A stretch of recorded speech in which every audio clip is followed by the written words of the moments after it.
Halloween season is upon us, obviously. Tricks be out there, and also treaters. Tricks for the treats or treats for the tricks? Tomato. Anyways, so one thing I love doing around this time of year is watching scary movies, catching up. What's your favorite scary movie?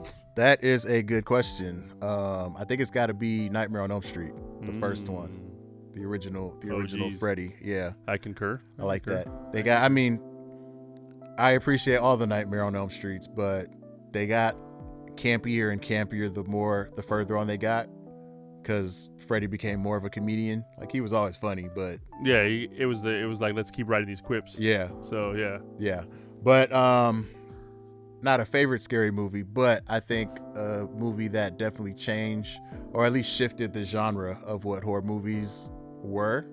Scream. Okay. I think Scream, which came out, what was that, 96? So you're right now you're singling out just the first Scream, just not the whole first series. Scream, not the whole okay, series. Cool. Whole series itself was, decent, but it had its ups and downs. Yeah. Lots of downs. But I feel like the first one was like a culture shift in horror movies, thriller, whatever you want to call them. And I think a lot of it had to do with the fact that they kind of spoofed what a scary movie was in the movie. Yeah. It was a movie about a killer who was spoofing killers in movies. Right. Life imitating art, imitating life, imitating art. Right. So I think that in itself kind of shifted how scary movies were made after that. I don't feel like they had the same, because back in the day with Alfred Hitchcock, right, back in the day with like The Birds and everything like that, there was a lot more suspense. You didn't get to see a lot. It's the build up and it's the psychology behind what you're watching. Yeah. You leave some of it to the imagination. Right. Yes. You see shadows, you totally hear the noise. The original, we've talked about this, but the original Texas Chainsaw, I mean, that by far is one of the best scary movies, just because of what you did. I mean, you saw enough, but what you didn't see made it worse. Right. Versus the remakes where it was just, here's a buckets of blood and gore and we're gonna, Right. Yeah, and they definitely, later on got into the gore. You saw that with the Saws and everything. Yeah, I think Saw really kicked that up. I feel like it was more for a shock value. But yeah, I think they did a good job with Scream, I enjoyed the first Scream. I thought the first Scream was really good. The sequel was okay. And then from there, I just thought everything kind of just tanked.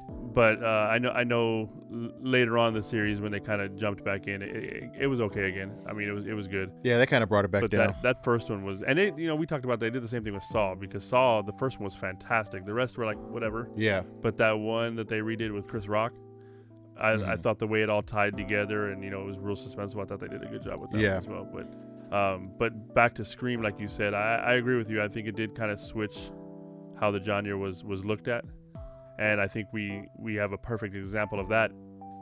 A year later when we had I Know What You Did Last Summer, right? And it was very similar. It almost looked like if you want to call it the same universe, right? Yeah, and I think it changed because thinking about the Friday the 13th, it was camps, like it was kids in a forest somewhere, there was a lake somewhere. Yeah. Things like that. And I feel like the Scream era, the late 90s era, moved the scene to the high school. And I think that's what helped kind of update the whole scene and everything like that, Agreed. So, yeah, it was great. It was dope to see. But I watched Scream. It was great watching that movie again. I forgot how much I liked that movie as I was watching it. And then it kind of reminded me of like the Fast and Furious series, how it started off great, right? And then it kind of got ridiculous, and then Fast and Furious is still ridiculous. It's still ridiculous. They were jumping out of buildings and everything like that. Yeah. They're driving cars in space, right? So, but them trying to bring Scream back down to like the I don't know, normal level of horror or whatever. And I mean, and just it embraced pop culture, all that stuff, and then it became pop culture because that Scream matched the Ghostface. Yeah, is everywhere. Iconic. It was everywhere. That's one of the most iconic, characters now in any, in the genre. So, right. You used to have your Freddys, your Jasons, your Pennywise, your Michael Myers, things like that, and now you got Ghostface. You got Ghostface because. And a lot of that I think we can thank the Wayans brothers for. Because they parodied the Budweiser commercial using the they parodied Ghost face. Right, well, yeah. But the Ghost face, but they had the one where he was screaming and looked high and he had his tongue out. Yeah. It became funny too because I remember after Scary Movie came out when they parodied that, then all of a sudden Halloween costumes switched from just being Ghostface to being Ghostface from Scary Movie. Right. You had all these different expressions and faces. So yeah. Nah. I mean, I thought, we're talking about Scary Movie. One of my favorite scenes was when he slashes them up when they're doing the rap battle. Right. And he slashes them all up, and everybody's pretty much dead. And then Marlon's right there, and he's like, "Oh shit, son!" Shorty, yeah. Shorty's just like, "Damn, son." Yeah. But that scene was one of the best scenes in that movie. That was, I mean, there's a lot of good scenes. I mean, that movie was just great, top to bottom. I really can't wait for this new one. Yeah, 6. I really want a cameo. I don't know how I can pull that off. A cameo? Yeah, I want to. How you gonna pull that off? I don't know. I am just as well though. Maybe I can you just hide in the background. Hide in the background. See if you can spot me. Just be back there like. They do the whole movie just, and then it turns out I'm the killer. Didn't see that coming. I mean, that would be great. Like, just suddenly you see these Waldo from time to time, and sometimes you see him, sometimes you don't. Right. But when the end of the movie comes around, I was the dude that killed Waldo everybody. In the mask. They're like, oh crap, Waldo did it. That'd be crazy. Can you